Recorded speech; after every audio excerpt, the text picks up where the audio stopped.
வணக்கம். வெளி மூலத்தில் ப்ரொஜெக்ஷன், அதாவது பார்த்திங்கன்னா வெளி மூலத்தில் ஆசனவாய் கீழே இறங்கிறது சம்மந்தமாக நிறைய பேர் கேள்வி கேட்குறாங்க. இது என்ன பிற்காலத்தில் பௌத்திர மாதிரி வந்துடுமா அப்படின்லாம் ஒரு கேள்வி கேட்குறாங்க. இது ஒரு தனி பிரச்சனையாக தான் இருக்குது. இது பெரும்பாலும் பௌத்திரங்களாக மாறுறது கண்டிப்பாக கிடையாது. சில பேருக்கு பார்த்திங்கன்னா ரொம்ப ஹார்னஸ் ஆகி அதில் சில ஃபிஷர்ஸ்லாம் வரும். சில பேருக்கு பார்த்திங்கன்னா ஒரு வார்ட்டு மாதிரி ஒன்று வரும். அதாவது இது ஒரு பிளான்டர் தான், ஆனால் இதை வார்ட்டுன்னு தான் சொல்கிறது. இது மாதிரி சில வார்ட்டுகள்லாம் கூட இந்த ஆனலில் கூட வரும். இது மாதிரி சில பிரச்சனைகள் தான் இருக்கக்கூடுமே ஒழிய மாறாக இது பௌத்திரமாக மாறுறது கிடையாது. இது பொதுவாக குத நிகழ்ச்சி, இல்லைன்னா மலைவாய் இறங்குதல், இல்லை ப்ரொலாப்சஸ் ஆனல் ப்ரொலாப்ஸு அப்படின்னு தான் இதை காமனாக சொல்லிட்டு வர்றது. இதுக்கு நிறைய காரணம் இருக்குது. அதாவது பார்த்திங்கன்னா ஆரம்ப காலத்தில் மலச்சிக்கலோடு சம்மந்தப்பட்ட ஒரு உள்மூலம் இருந்து ஒரு இரத்த வெளிப்பாடுகள்லாம் இருந்திருக்கும். அதுக்கப்புறம் அந்த இரத்த வெளிப்பாடு நார்மலாக இருக்கும். மலச்சிக்கல் மட்டும் தொடர்கதையாக இருந்துக்கிட்டு இருக்கும். மலச்சிக்கல் அதிகமாகும்போது, கஷ்டப்பட்டு மலம் பிரகடையாகும்போது இந்த மாதிரி ஆனல் இறங்கிறது உண்டு. இதை உடனே ஒரு பெரிய நோயாக நினச்சி பயப்படுவாங்க. அதெல்லாம் ஒன்றும் பயப்பட தேவையில்லை. குடும்பமான வரைக்கும் பார்த்திங்கன்னா இந்த ரத்தத்தை விட்டு இந்த தசை நாரானது கொஞ்சம் அதிகப்படியாக கீழே இறங்குறது தான். அதாவது சுருக்க சொல்லணும்னா ஒரு எலாஸ்டிக் தன்மை குறைஞ்சி போய் கீழே இறங்குறது தான்.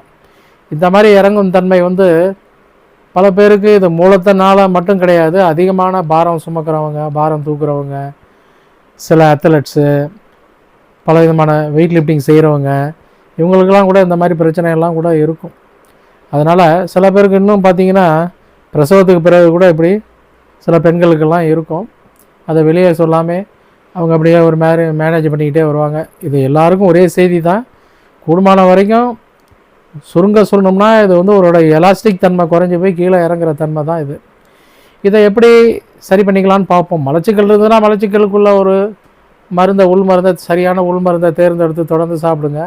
மலச்சிக்கலுக்கு சரியான மருந்து சித்த மருத்துவத்தில் தான் இருக்குது. அதனால் அதை நல்லா தேர்ந்தெடுத்து ஒரு நல்ல மருந்துகளாக ப்ரிப்பேர் பண்ணி சாப்பிடுங்க, வாங்கி சாப்பிடுங்க. இந்த வெளிப்பூச்சி மருந்தில் இதை எப்படி கட்டுப்படுத்தலாம் அப்படின்றத நம்ம இப்போ பார்ப்போம்.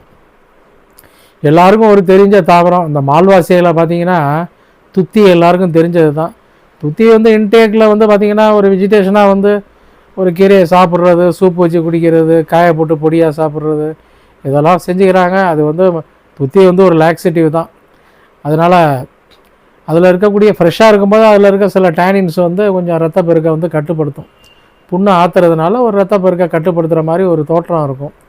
ஆனால் துத்தி முழுமையாக மூலரோகத்தில் பெருசாக பயன்படுறது கிடையாது. இதை அனுபவத்தில் சில மருத்துவர்களுக்கு தெரியும், உபயோகப்படுத்தினவங்களுக்கும் தெரியும். அதை விடுத்து இந்த துத்தியில், இந்த மால்வாசியன்னு சொல்லக்கூடிய எந்த துத்தியாக இருந்தாலும் சரி, இந்த துத்தியில் பார்த்திங்கன்னா முதிர்ந்த காய்கள், அந்த காய்கள் பார்த்திங்கன்னா ஒரு தட்டையாக இருக்கும். விதைகளும் பார்த்திங்கன்னா தட்டையாக இருக்கும். நல்லா முதிர்ந்த விதைகளாக கொஞ்சம் தேர்ந்தெடுத்து வச்சுங்க. இதில் நம்ம விதை தான் பயன்படுத்த போகிறோம். விதையை நல்லா எவ்வளோ முதிர்ந்த விதையாக இருக்கோ அவ்வளோக்களோ இந்த ஆயின்மெண்ட்டு கொஞ்சம் நல்லா செய்யலாம்.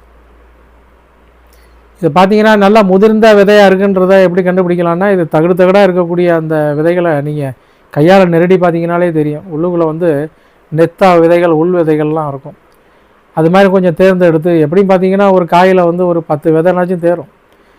ஏன்னா ஒரு செடின்னு எடுத்துக்கிட்டோம்னா நூற்றுக்கணக்கான காய்கள் இருக்கும். அதனால் சீக்கிரம் நல்ல ஒரு முதிர்ந்த தாவரத்தை நீங்கள் தேர்ந்தெடுத்து அதை கலெக்ட் பண்ணிங்கன்னா உங்களுக்கு தேவையான அளவுக்கு நீங்கள் கலெக்ட் பண்ணிடலாம். அது மாதிரி சேகரித்து வச்சுங்க. இந்த விதைகளை நீங்கள் சாதாரணமாக பிச்சை எடுத்தாலே அதுலேருந்து எடுத்துடலாம். அது தகடாக தான் இருக்கும். நமக்கு தேவை சும்மா ஒரு 10 கிராம் இல்லை ஒரு 15 கிராம் இருந்தால் போதுமானது. நீங்கள் அதை ஒரு கண்டிப்பாக அதை எல்லா வீடுகள்லையும் ஒரு கல் மாதிரி வச்சுருக்காங்க. ஏன்னா இந்த இஞ்சி பூண்டெல்லாம் நசுக்கிற பேஸ்ட் மாதிரி ஒரு மார்ட்டர் டைப்பில் எல்லாம் வச்சுருக்காங்க. அதே நாங்கள் பெரிய சைஸில் வச்சுக்கிட்டு தான் கல்வோன்னு சொல்கிறோம். அந்த மாதிரி ஒரு மார்ட்டர் இருந்ததுன்னா இந்த விதையை போட்டு நீங்கள் சும்மா சாதாரணமாக கொஞ்சமாக தண்ணி சொட்டு கணக்கில் விட்டு அப்படி நசுக்குனிங்கனாலே ஊறி நசுங்கி பசை மாதிரி வந்துடும். அப்படி நல்லா பசை மாதிரி வந்தோடனே ஒரு ஸ்பூன் அளவுக்கு வெண்ணெயை தவிர வேறு எதுவும் யூஸ் பண்ணக்கூடாது. ஒரு வெண்ணெய் எந்த வெண்ணெய் வேணாலும் இருக்கலாம். கடையில் வாங்கிட்டு ஒரு ஸ்பூன் அளவுக்கு வெண்ணெய் அதோட போட்டு திருப்பி அந்த கல்லாலே மிஸ்ரம் பண்ணிக்கிட்டே இருந்தோம்னா, மத்திச்சிக்கிட்டே இருந்தோம்னா அதெல்லாம் கலந்து ஒரு பேஸ்ட்டாக மாறிடும். நல்லா அரைச்சா நல்ல பேஸ்ட்டாக வரும். கொஞ்சம் குறகுறப்பாக இருந்தால் ஒன்றும் பிரச்சனை இல்லை. இதை ஒரு வாயகலமான ஒரு சில்வர் கிண்ணத்தில் ஸ்டோரேஜ் பண்ணி வச்சுக்கோங்க. இதோட வன்மை காலம் பார்த்திங்கன்னா ஒரு வாரத்துக்கு வச்சுக்கலாம். அதுக்கப்புறம் அது கெட்டுடும். அப்பப்போ ஃப்ரெஷ்ஷாக செஞ்சுக்கிறது நல்லது. இந்த மாதிரி உரைச்சி வாங்கின இந்த களிம்பை வந்து ராத்திரி நீங்கள் அந்த ஆனலில் எந்த அளவுக்கு உள்நோக்கி தடவ முடியுமோ தடவிட்டே வந்தீங்கன்னா அந்த ப்ரொஜெக்ஷன் வந்து உங்களுக்கு நல்லா ஸ்ட்ரென்த் ஆகிடும். அந்த உள்ளுக்குள்ளே இருக்க அந்த ரெக்டம் பார்த்திங்கன்னா நல்லா ஸ்டிமுலேட் ஆகி அதோட பொசிஷன் ஒன்று இருக்குங்க. அந்த பொசிஷனில் சில ரீப்ளேஸ்மெண்ட்லாம் கூட இருக்காது. நிறையா அதெல்லாம் பெயினாக இருக்கும். அந்த மாதிரி இருக்கும்போது ஸ்ட்ராங்குலேட்டட் பெயின்னு ஒன்று வரும். ஏன்னா இதை வந்து விரிவுபடுத்திக்கிட்டே போகலாம் இந்த நோயை பற்றி. ஏன்னா ஒவ்வொருத்தருக்கு ஒரு விதமான பிரச்சனைகள் இதை பற்றி சொல்லிக்கிட்டே போகலாம். காமனாக வந்து மலவாய் இறங்குறதுக்கு இது ரொம்ப அற்புதமானது. பார்த்திங்கன்னா அந்த மலவாயை வந்து நல்லா ஸ்ட்ராங் ஆக்கிடும். அந்த ஃபைபர்லாம் நல்லா ஸ்ட்ராங் ஆகிடும். கீழே இறங்குற தன்மையும் குறைஞ்சி போயிடும். இது மாதிரி ஒரு பாதுகாப்பான ஒரு களிம்பாக இதை செஞ்சு உபயோகப்படுத்திக்கலாம். அப்படி இல்லைன்னா நாட்டு மருந்து கடையில் மாசிக்கா அப்படின்னு ஒன்று விற்கும். இது பார்த்திங்கன்னா மாசிக்கா வந்து உங்களுக்கு குழந்தைங்களுக்கே உள்ளுக்குள்ளே கொடுக்கக்கூடிய ஒரு உரம் இருந்தால் தான் அது பார்க்கப்படுது. ஒன்றும் ஆபத்து இல்லாதது. மாசிக்கான்னு கேட்டு வாங்கிங்க. அது நல்லா ஒரு தண்ணியில் நாளே நல்லா ஊற போட்டுருங்க அதில். ஏன்னா இது வந்து உடைச்சி பொடி பண்ணுறது ரொம்ப கஷ்டம். தண்ணியிலே ஒரு நாள் நல்லா ஊறட்டும். அதுக்கப்புறம் அடுப்பில் ஏற்றி வச்சு ஒரு கொதிக்க வைங்க. காய் நல்லா வெந்தாப்பில் அப்படி மேலே தக்கா மாதிரி மிதக்கும். அந்த பருவத்தில் நீங்கள் வந்து ஒரு கட்டரை வச்சு நீங்கள் கட் பண்ணிங்கன்னா ஈஸியாக கட் பண்ண வரும். ஃப்ரெஷ்ஷாக இருக்கும்போது நீங்கள் உடைச்சிங்கன்னா ரொம்ப ஹார்டாக இருக்கும். தூள் பண்ணுறதும் ரொம்ப கஷ்டம். ரெண்டாவது அதில் இருக்க டேனினும் ஆக்டிவேட் ஆகாது. அதனால் தண்ணியில் ஊற வச்சா தான் அதில் இருக்க டேனிக் ஆசிடு ஆக்டிவேட் ஆகும். இவ்வளோ விஷயம் இருக்குது. அதனால் தண்ணியில் ஊற வச்சிங்க. நல்லா துகள்களாக கட் பண்ணிங்க. வெயிலில் நல்லா காய போட்டுருங்க. நல்லா பொடி பண்ணுங்க. முடிஞ்சால் துணியில் வஸ்திராகாயம் பண்ணி நைஸ் பொடியாக எடுத்துக்கங்க. வஸ்திராகாயம் பண்ணுறது ஒன்றும் பெரிய விஷயம் இல்லை. சல்லடைன்னா உங்களுக்கு பெருங்கண் தூளாக தான் விழும். துணியில் வச்சு நீங்கள் சலிச்சிங்கனாலே நைஸ் தூளாக விழுந்துடும். நல்லா மெல்லிய துணியில் சலிச்சா போதுமானது. அந்த பொடியை நீங்கள் இதே மாதிரி வெண்ணெயில் குழப்பி வச்சுக்கிட்டு ஒரு வாரத்துக்குள்ளதை நீங்கள் குழப்பி வச்சுக்கிட்டு அப்பப்போ இதே மாதிரி அப்ளை பண்ணிக்கிட்டே வந்தால் கூட இதுவும் நல்லா வேலை செய்யக்கூடியது. இந்த மாசிக்கா பிரயோகத்தை விட இந்த துத்தி விதையில் செய்கிற பிரயோகம் வந்து இன்னும் உங்களுக்கு அற்புதமாக இருக்கும். அதுவும் முக்கியமாக பார்த்தீங்கன்னா அந்த ஆனலில் இருக்கக்கூடிய வார்ட்டுக்கே இது ரொம்ப நல்லது. அதில் வந்து பார்த்திங்கன்னா அந்த வார்ட்டை வந்து பிளான்டர் வார்ட்டு அப்படின்னு சொல்லக்கூடியதெல்லாம் இருக்குது. இதில் வந்து இன்னொரு விஷயம் என்னென்னா இந்த வார்ட்டுகள் வந்து அதிகமாக அதோட வேறு ஊன்றி பெருசாக வளர ஆனலே வந்து க்ளோஸ் ஆகிடும். ஆனலே வந்து க்ளோஸ் ஆகிறது இதனால் கூட ஏற்படும்.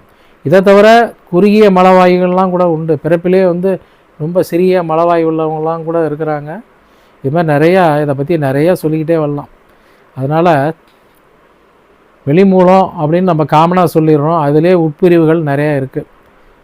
இதை பகுத்தாய்வு பண்ணி தான் நாங்கள் வந்து மருந்துகளை நாங்கள் கொடுக்குறோம். அதனால் வந்து இது சாதாரண மலவாய் இறக்கத்துக்கு இது ரொம்ப அற்புதமான பிரயோகமாக, இது ரொம்ப அனுபவத்தில் ரொம்ப முக்கியமான பிரயோகமாக நாங்கள் செஞ்சுக்கிட்டு இருக்கிறது தான். வரவங்களுக்கு இதுதான் ரெக்கமெண்ட் பண்ணுவோம். உள் மருந்து கொடுத்துட்டு இதே அவங்கள செய்ய சொல்லிவிடுவோம். இந்த களிம்பை நீங்கள் இந்த களிம்புன்னு சொல்லக்கூடிய இந்த வெண்ணெயில் கலந்த இந்த பொருளை ஒன்று மாசிக்கா பொடியை கலந்துங்க, இல்லைன்னா துத்தி விதையை போடுற இது மாதிரி கலந்துக்குங்க. தொடர்ந்து தடவிட்டே வந்தீங்கன்னா நல்ல ரிசல்ட் கிடைக்கும். அதில் ஒன்றும் மாற்றமே கிடையாது. ஏன்னா சில பேர் என்ன செய்கிறாங்கன்னா துத்தி சில நூல்களில் சில யூடியூபர்ஸ்லாம் சொல்கிறாங்க, அதாவது துத்தி இலையை வந்து விளக்கெண்ணெய் விட்டு வதக்கி ஆசன வாயில் வந்து கட்டிட்டு வாங்க அப்படின்னு. அது அவ்வளோ பிரமாதமாக வேலை செய்கிறதில்ல. இதோடைய விதைக்கு தான் அந்த பவர் ஜாஸ்தி. அதனால் இந்த மாதிரி செஞ்சிங்கன்னா உங்களுக்கு நல்ல ரிசல்ட் கிடைக்கும். மேலும் சப்ஸ்கிரைப் பண்ணாதவங்க தயவுசெய்து சப்ஸ்கிரைப் பண்ணுங்கள். இது தயாரிக்கிறது சம்மந்தமாக உங்களுக்கு எந்த சந்தேகமாக இருந்தாலும் என்னை கேட்கலாம். வழக்கம் போல் உங்களுக்கு நான் சொல்ல கடமைப்பட்டிருக்கேன். நன்றி, வணக்கம்.